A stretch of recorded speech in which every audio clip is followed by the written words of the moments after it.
Okey, selamat sejahtera. Hari ini kita akan belajar dua topik ya. Satu ialah di bahagian muka surat 55. Okey, bagaimana anda menganggarkan kuasa 2 dan punca kuasa 2 suatu nombor. Kalau menganggarkan maksudnya kita bagi nilai secara logik. Maksudnya, contohnya, kalau saya masuk kelas, sekiranya kerana hari ini saya masuk kelas, saya tengok bilangan budak, kalau agak ramai, saya boleh buat keputusan bahawa saya menganggarkan hari ini kehadiran adalah penuh. Yang itu buat anggaran maksudnya saya tak kira betul-betul. Saya hanya tengok kalau kebanyakan kerusi sudah dipenuhi, jadi saya buat keputusan ataupun saya buat penganggaran bahawa hari ini kehadiran penuh.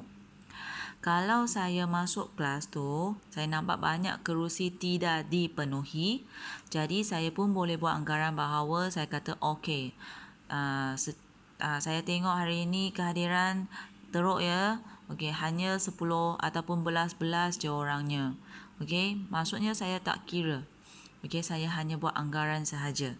Jadi dekat sini kita ada soalan yang untuk buat anggaran kuasa 2 dan punca kuasa 2. Jadi hari ini kita akan belajar ini. Okey, contoh 8 ini boleh kita lihat dekat muka surat 55 ya. Okey, pertama, anggarkan nilai bagi kuasa 27.5 kuasa 2.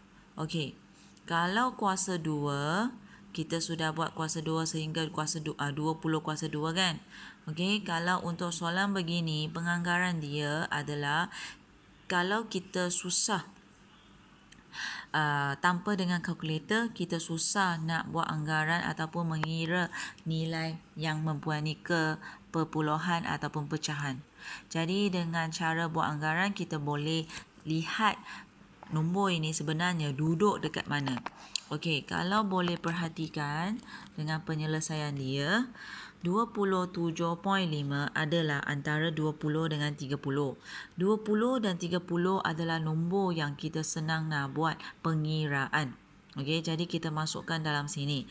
So, kalau 27.5 adalah di antara 20 dan 30 kuasa 2. Jadi, kalau kita ikut garis nombor yang kita ada, contohnya 20 dan 30. 27 sebenarnya lebih dekat dengan 30. Kan? Okey, jadi 30 kita adalah 900 kalau di kuasa 2 kan. Jadi kita kata maka 27.5 kuasa 2 adalah lebih kurang sama dengan 900. Simbol ini dibaca lebih kurang sama dengan. Okey, maksudnya bukan tepat-tepat sama dengan, adalah lebih kurang sama je. Okey, ini untuk nombor bulat. Okey, jadi sekarang kita cuba lihat soalan yang ada dekat sini. Okey, contohnya soalan C. Soalan C, 8.7 kuasa 2. Jadi dia di antara siapa? 8 kuasa 2 dan juga 9 kuasa 2. Kalau 8 kuasa 2 adalah berapa? 64. Kalau 9 kuasa 2 adalah 81. Jadi 8.7 adalah lebih dekat dengan 9. So, dia adalah lebih kurang sama dengan 81. Jadi pelajar apabila buat soalan-soalan begini, saya harap cara-cara ini dirujukkan dan cara-cara inilah yang ada di dalam buku latihan nanti ya. Okey, ini untuk kuasa 2. Macam mana dengan punca kuasa 2? Kalau punca kuasa 2, kita lihat soalan B. 54 ialah antara kuasa 2, 49 dan 64. So, macam mana dapat 49 dan 64 bukan nombor bulat yang seperti macam ni? Okey, kita akan cari rujuk 7 kuasa 2 sama dengan 49, 8 kuasa 2 sama dengan 44. So, maksudnya rujuk buku sifir. Buku sifir, apabila kita rujuk buku sifir, kuasa 2 kita bukannya bulat-bulat. Kuasa 2 kita ialah 1, 4, 9, 16, 25. So, maksudnya nombor soalan saya ni adalah selit-selit dekat mana-mana ni. Okey, so kebetulan nombor-nombor soalan ini adalah selit dekat sini lah. Okey, 54 adalah select dekat sini. Nombor dia 54. So saya ambil 49 dan 64. 49, 64 adalah 7 kuasa 2 dan 8 kuasa 2. Semua ini adalah bukit sifir kan. Okey, jadi kita tulis seperti macam ni. Puncakan. Okey, puncakan tiga-tiga nombor ini. So dia antara 7 dan juga 8. Kita nak jawapan ialah ini. Okey. So punca 54 lebih kurang sama dengan 7 kerana 54 lebih dekat dengan 49 daripada dekat dengan 64. Kan? Okey. So inilah caranya. Contohnya begini. Soalan F. 17.6. Kalau ikut senarai saya ni, tengok. Ini ialah kuasa 2 saya.